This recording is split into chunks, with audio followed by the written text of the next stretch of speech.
자, 이번 시간에는 우리 이제 전산 세무 2급에서 그 유동자산의 두 번째 규정이죠. 통합 규정으로 재고자산에 대한 설명을 해드립니다. 자, 재고자산이라고 얘기하는 것은 우리가 목적 자체가 판매 목적으로 갖고 있는 것이라고 얘기 드렸었죠. 재고자산은 판매 목적으로 갖고 있는 것. 그러다 보니까 보편적으로는 상품이라든지 제품 이런 것들이 해당이 되는데, 여기 보시는 것처럼 재고자산의 종류에는 상품, 제품, 제공품, 원재료, 저장품, 미착품, 뭐 참고로 더한다면 소모품도 여기에 들어가요. 계정 중에서 소모품도 여기 재고자산에 들어갑니다. 자, 여기 재고자산에서 여러분이 기억하셔야 될 것은 지금 전반적으로 회계 1급 때 설명해 드렸던 거였었지만, 이 재고자산을 갖다가 처음에 우리가 취득 사갖고 올 때요, 재고자산을 사갖고 올 때 발생하는 부대비용은 다 그 상품이라든지 원재료라든지 해당되는 거에 다 포함시켜야 된다는 원칙은 다 똑같단 말이죠. 그래서 상품을 사갖고 왔을 때 여기 총 매입액이 나올 것이고, 여러분이 배우셨던 거 매입 환출이나 매입 애누리, 매입 할인은 빼주면 뭐가 계산된다? 순 매입액이 계산된다. 이 순 매입액이 바로 우리가 상품 계정이나 제품 계정에서 매출원가 계산할 때요, 여기 당기 매입액, 바로 이 순 매입액이 들어가야 됩니다 라고 얘기를 해드렸었죠. 거기다가 여기 반대되는 입장에서라면 총 매출액에서 순 매출액 계산하는 것은 우리 손익구분에서 매출액에서 매출원가 빼면 매출 총액 나오는 거, 그 계정에서 매출액은 순 매출액이 나와야 된다는 얘기죠. 그래서 여기서 여러분들이 기억하셔야 될 것은 요거였었어요. 총 매입액에서 여러분 문제에서 매입 환출, 매입 애누리, 매입 할인 이런 것들이 나오면 빼주고 순매입액을 계산해라. 총 매입액에는 뭐가 포함이 돼야 돼요? 여기는 빼주는 거지만 더해주는 것은 부대비용. 부대비용이 발생했을 경우는 더해줘야 되고요. 부대비용이 발생했을 때는 더해주셔야지 되고, 그 다음에 여기 매입 환출, 매입 애누리, 매입 할인은 빼주는 항목이다. 여기는 이렇게 더해주는 거고, 여기는 빼는 항목. 그래서 하여튼 순매입액을 계산해서 우리가 매출원가 계산할 때 당기 매입에 해당되는 거, 요 금액이 바로 여기 반영돼야지 계산이 된다. 그래서 상품 계정에서 우리가 매출원가 계산할 때 매출원가의 공식은 어떻게 된다 그랬었어요? 기초재고액에다가 당기 매입액 더해주고 기말 재고액 빼주면 매출원가 계산됐었죠. 그래서 재고자산에서는 우리가 재고를 사면서 가지고 왔을 때 흘러가는 그 흐름 방향대로 매입하고, 그다음에 팔았을 때 매출원가 처리하고, 그다음에 기말 재고 결정하고, 요 순서예요. 그대로. 자, 여기 매출원가 여기서 또 아주 중요하다고 제가 많이 강조했던 내용이 이거였었죠. 지금 우리 매출원가와 요 기말 재고 사이에는 이런 관계가 비교되더란 말이죠. 여기 기말 재고가 증가하게 되면, 기말 재고가 증가하게 되면 매출원가는 감소한다 그랬었죠. 그죠? 기말 재고는 자산이에요. 그래서 자산과 그다음에 이익, 자본, 법인세 비용, 얘네 계정들은 항상 같은 방향으로 움직인다는 거 이거 잊어버리시면 안 됩니다. 그다음에 당연히 기말 재고가 증가하면 매출 원가는 감소하겠죠. 반비례 관계라 했어요. 그래서 지금 제가 설명해 드렸던 요 두 가지 상관관계를 잘 이해를 하셔야지만이 나중에 관련된 문제들 지난번에도 한번 풀어봤었는데 그걸 잘 이해하실 수 있으실 거라는 얘기를 해드리는 거죠. 자, 그렇게 설명을 해드렸고요. 상당히 중요합니다. 자, 그 다음에 기말 재고에 대해서요. 우리 상품도 매입을 했고요. 판매했을 때 매출원가도 계산했고, 그러면 마지막 이슈가 기말 재고에 대한 것이에요. 기말 재고에 대한 것은 우선 우리가 기말 재고 금액을 계산하려면 수량을 알아야 되고 단가를 알아야지 두 가지를 곱한 금액이 기말 재고 금액이 될 거란 말이죠. 그래서 수량을 결정하는 방법에는 실지재고조사법, 계속기록법, 혼합법 세 가지가 있다 그랬었는데, 뭐 실지재고조사법은 창고에 가서 실제적으로 카운팅 세보는 거 말하는 것이고요. 계속기록법은 장부에다가 기록하는 방법인데, 우리 실무에서는 이 두 가지를 다 합친 방법으로 혼합법이라는 걸 사용합니다라고 얘기를 해드렸었어요.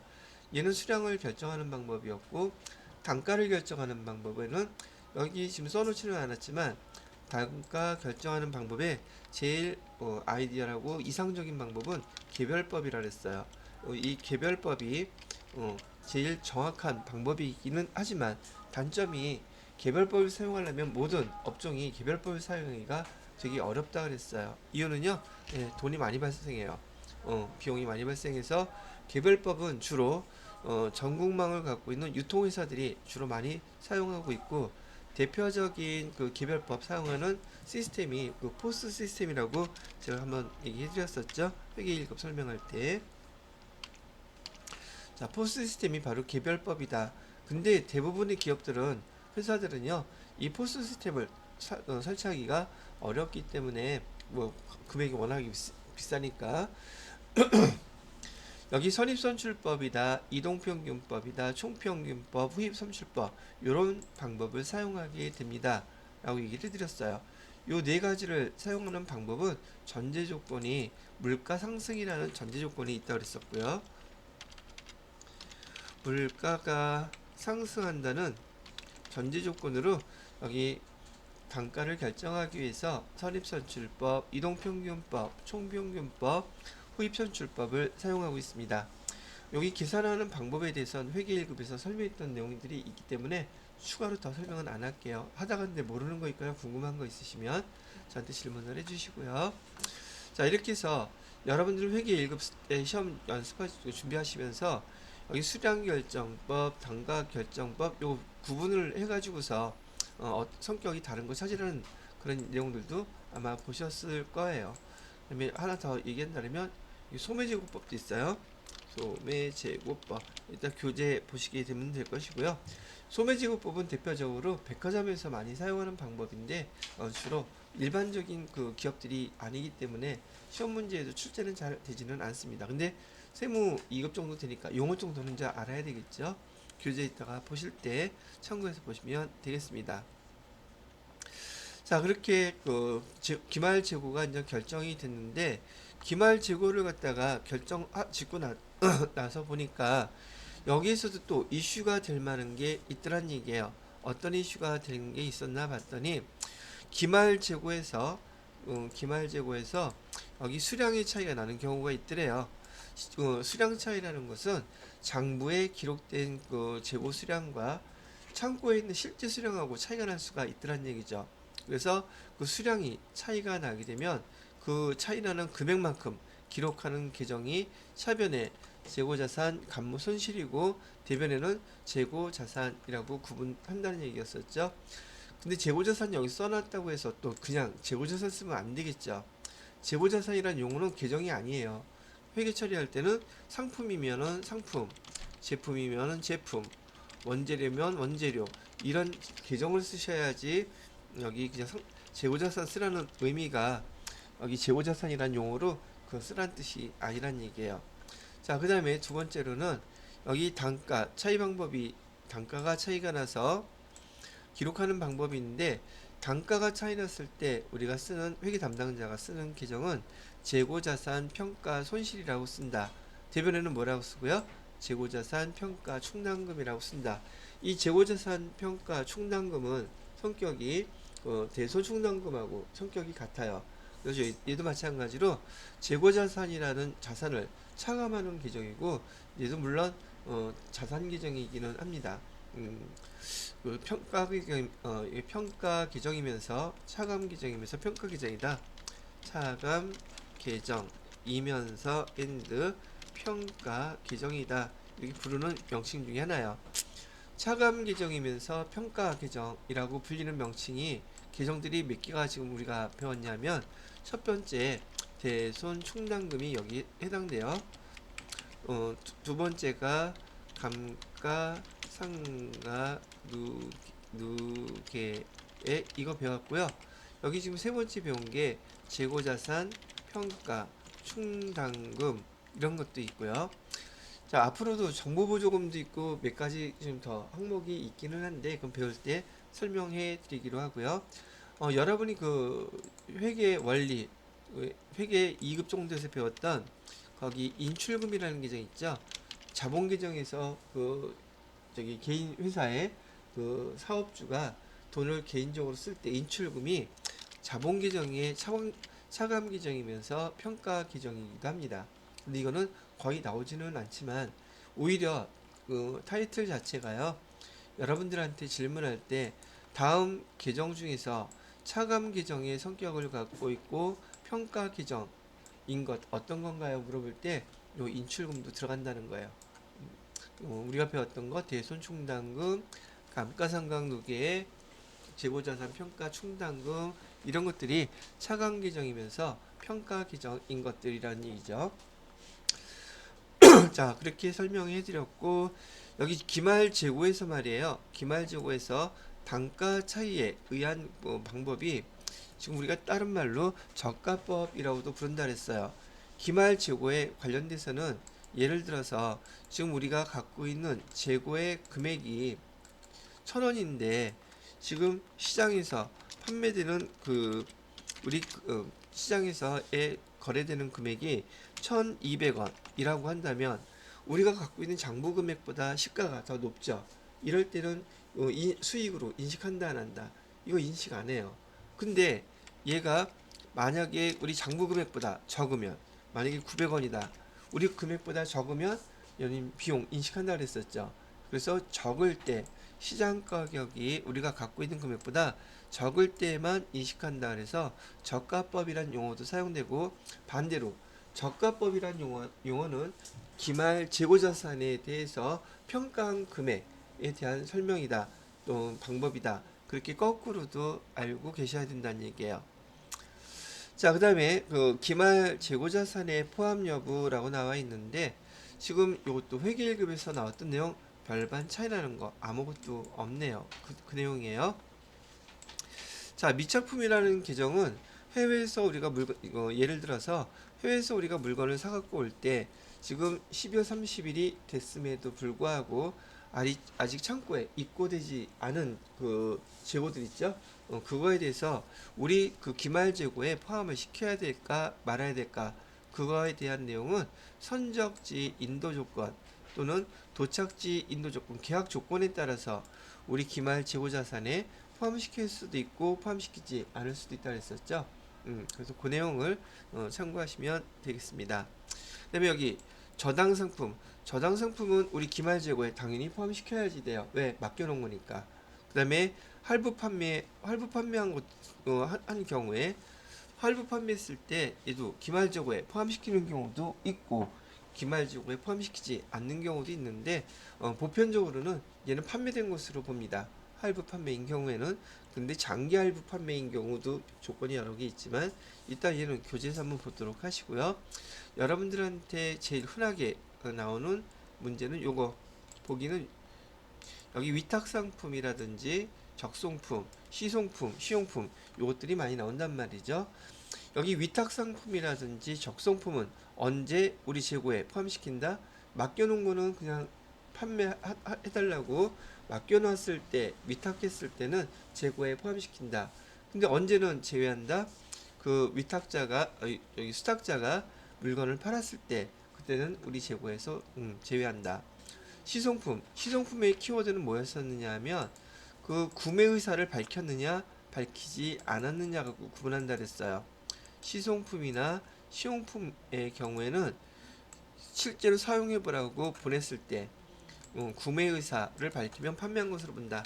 구매 의사가 있다면 판매한 것으로 보고 구매 의사가 없다면 우리 기말 재고에다가 포함시켜야 된다. 라고 얘기했던 것들을 제가 여기 재고자산에 관련해서 한 페이지에다가 이렇게 요약을 쭉 해보았습니다. 여러분들은 여기 재고자산에 대해서도 되게 이거 중요한 파트라고 말씀을 해드렸었는데 뭐 이유는 간단하죠. 우리가 장사하기 위해서 갖고 있는 자산이니 상당히 중요하겠죠. 관리도 회계 처리도 아주 많이 나오게 됩니다. 자, 이렇게 참고로 한번 보시면 좋을 것 같고요. 그 다음에 다음 파트가 뭐가 나와있나? 유용자 수로 넘어가죠. 여기선 제가 요약해 놓은 거는 한번 복습하느냐고 쭉 다시 한번 본 거고요. 자, 재고자산 천천히 하나씩 보면서 넘어가 보도록 하겠습니다. 자, 기업의 정상적인 영업활동, 당연히 정상적인 영업활동 과정에서 판매 목적으로 보유하고 있는 거, 그거를 우리 재고자산이라고 부르고요. 여기 특히 그 회계 1급이나 우리 세무 2급에서는 우리 재고자산 그러면 대표적인 게 제가 원재료, 그다음에 제공품, 그다음에 제품, 이 세 가지가 대표적인 재고자산이라고 말씀을 드렸어요. 자, 그래서 재고자산에 대한 거 여기서 설명을 잠깐 해놓고 있고요. 자, 재고자산 매입할 때 이슈, 매입할 때 이슈는, 자, 외부에서 매입할 때, 그때는 이 매입할 때 부대 비용이 발생하면 매입 금액에다가 포함시켜 줘야 돼요. 아까 말씀해 드렸던 거죠. 자, 이번에는 자가 제조했을 때라는 얘기 이제 알아들으실 거예요. 왜? 우리 원가백에서 여기 직접 재료비, 직접 농업비, 제조 간접비 다 배웠죠. 이 세 가지를 합친 것이 취득원가가 됩니다라고 얘기를 해주고 있는 거예요. 자, 그다음에 순매출액. 이건 또 중요한 파트인지라 제가 여기다 그림 잠깐 그려놓고 한 번만 복습하고 넘어갈게요.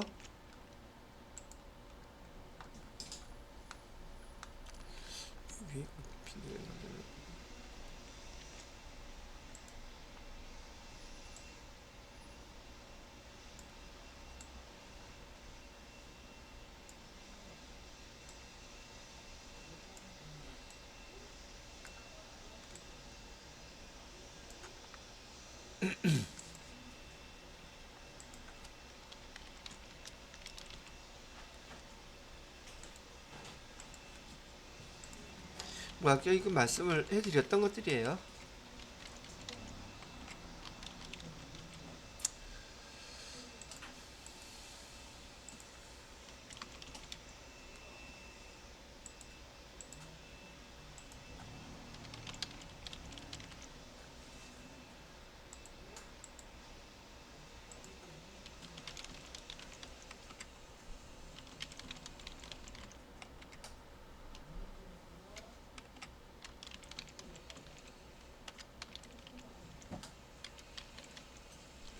자, 여기서 보시게 되면은 익숙하게 다들 외우고 계실 거라고 생각하는데, 여기 그 단기 매입에 이 자리에는 부대 비용은 더해주고요.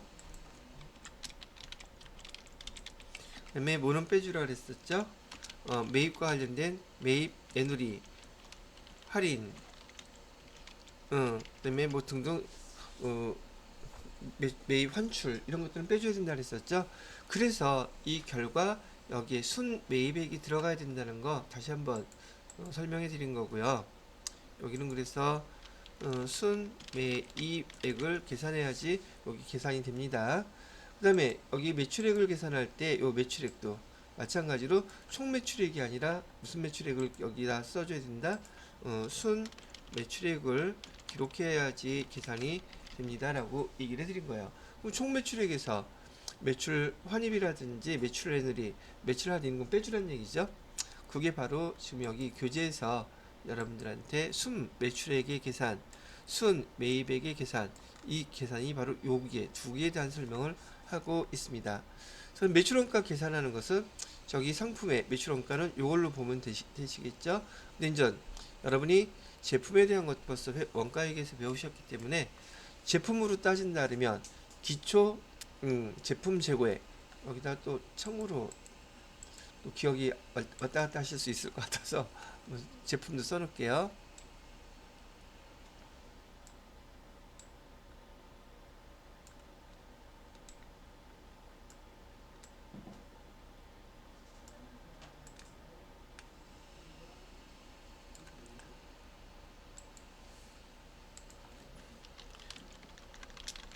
제품인 경우에는 여기 기초 제품 재고액 있다 했었고요. 여기는 못 쓴다 했었어요. 단기 제품 제조 원가가 일로 오는 것이고요. 여기는 기말 제품 재고액, 기말 제품 재고액 빼주게 되면 여기 뭐가 계산이 돼요? 정식 명칭이 단기에 만들어진 제품 제조 원가가 여기서 계산이 되어지는 거예요 라고 설명드렸던 거죠. 응? 요거 틀렸다 그지? 단기 제품 제조 원가 하고요.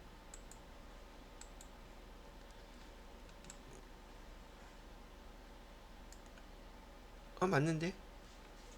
매출 원가 엉뚱한 거 그렸어. 맞아요. 제대로 잘 썼는데 다시 쓰지 뭐. 여기 오는 게 단기 제품 제조 원가가 오는 것이고요. 제품 계정에서 여기 매출 원가가 여기 계산이 이렇게 되는 건데, 상품 계정하고 제품 계정하고 이렇게 비교해 보시면 이제 더 금방 이해가 되시죠? 여지껏 많이 배우셨던 것들 덕분에 이해하시는 건 더 쉬워지셨을 거라고 생각해요. 그래서 여기 제품 매출원가에 대한 설명을 해드렸었는데, 지난번에 제가 요거 분기하는 거 얘기를 해드렸던 거 기억나시나 모르겠어요. 상품 계정으로 다시 해볼게요. 상품 매출원가가 800이라고 했을 때 상품의 매출원가에 대한 분계 어떻게 하나요? 좀 물어본 적 있었어요. 이 매출원가 분계 어떻게 합니까? 얘는 어떻게 하는 거냐면, 자, 이 상품이라는 재고자산이 800만큼 감소했다는 뜻이라 그랬었죠. 그리고 이 앞에 매출원가 이 계정은 상대편 계정이기 때문에 차변에 매출원가 800 이렇게 기록해야 되고요. 대변에 여기 상품 판매된 거 800 감소했으니까 이렇게 기록하는 거라는 것도 얘기해 드렸었죠. 그런데 보편적으로 우리가 상품이 됐던 제품이 됐던 이렇게 상품 제품이 감소하는 원래 원인은 판매가 됐기 때문에 감소한 거예요. 그죠? 그런데 그 상대 계정이 뭘로 기록돼요? 판매가 됐으니 매출원가로 계산되겠죠. 그런데 여기가 매출원가가 아니라 여기 만약에 복리 후생비라고 나와 있든지 또는 접대비라고 나와 있든지 그 다음에 뭐 기부금이라고 나와 있든지 아까 얘기 나왔던 재고 자산 평가 아니지 평가가 아니라 감모 손실이라고 나와 있든지, 즉 매출원가 이외에 다른 계정으로 이렇게 기록이 되게 되면 얘는 매출원가가 아니라 다른 계정으로 바뀌었죠. 이런 상황을 뭐라고 부른다? 용어 설명해 드리려 했던 거에 다시 타계정 대체라는 용어로 사용한다 그랬었죠. 그래서 프로그램에서 적요란에다가 적요 코드번호 몇 번? 8번. 요거 잊어버리면 안 된다고요. 그래서 여기는 지금 제가 상품만 써놨어요. 재고자산이 빠졌을 때 이렇게 다른 계정으로 사용되는 것을 우린 타계정 대체라고 부르고, 여기 매출원가에서 타계정 대체는 빼줘야지 돼요. 근데 제가 이걸 왜 다시 한번 말씀을 해드리냐면, 타계정 대체는 원가에서 매출원가에서 빼줘야 됩니다 그러는데 그 이유를 잘 이해를 못해. 이유는 왜? 상품이 줄어들었는데, 상품이 줄어들었다는 이유는 보편적인 경우 판매에 따랐었죠. 그런데 우리가 예를 갖다가 복리후생비나 접대비나 우리가 지금 노트북을 갖다가 직원들한테 줬다 하거나 거래처에다가 선물로 줄 수도 있잖아요. 그러면 그 상품이 줄어들었는데 그 계정이 타계정 대체라고 이렇게 표시를 해놓지 않으면 판매된 것은 전량이 다 뭘로 계산되겠어요? 매출원가로 계산되겠죠. 근데 얘는 지금 판매된 거 아니잖아. 다른 비용, 매출원가라는 비용 대신에 복리후생비, 접대비, 기부금, 다른 계정으로 들어갔죠. 그러니까 매출원가에서는 빼줘야 된다는 그 개념을 잊어버리면 안 된다는 얘기예요. 아시겠죠? 나중에 또 해당되는 문제가 나와야지 좀 이해가 되긴 할 텐데, 여기 타계정 대체 금액을 빼라는 문제는 여러분들한테서 세무 1급 정도나 돼야지 나올까? 여러분들한테 잘 나오지는 않아요. 근데 말로는 물어본단 말이죠. 그래서 타계정 대체는 어디서 빼야 되는 거다? 매출원가에서 그만큼을 빼주어야 되는 금액이다 라고 기억을 하고 계시란 얘기예요. 자, 그 다음에 매출 총이익 계산은 아까 해드려 봤고요. 자, 기말 재고자산의 여기 평가, 기말재고자산의 평가에 해당되는 것들은 아까 말씀드렸던 여기 계속기록법, 실지재고조사법, 이건 수량에 대한 것이죠. 두 번째로는 여기 장단점은 뭐 배웠던 거니까 한번 비교해서 꼭 다시 한번 읽어보시고요. 그 다음에 재고자산의 단가 설정 방법에서 원가 흐름의 가정이라든지 여기 개별법, 선입선출법, 그 다음에 소매지급법 쭉 나와 있어요. 세무 이급 과정에서는 요거 이따가 한번 읽어보세요. 밑에 삼각형으로 되어 있는 것들. 자, 여기 각 자산의 비교 방법이라고 되어 있는데 기말재고 요거는 좀 이따 다시 한번 잠깐 체크하고 넘어가 보도록 하겠습니다. 잠깐 쉬었다가 이따가 다음 시간에 요거 정리만 하고 재고자산도 마무리 짓도록 하겠습니다. 좀 남았네요.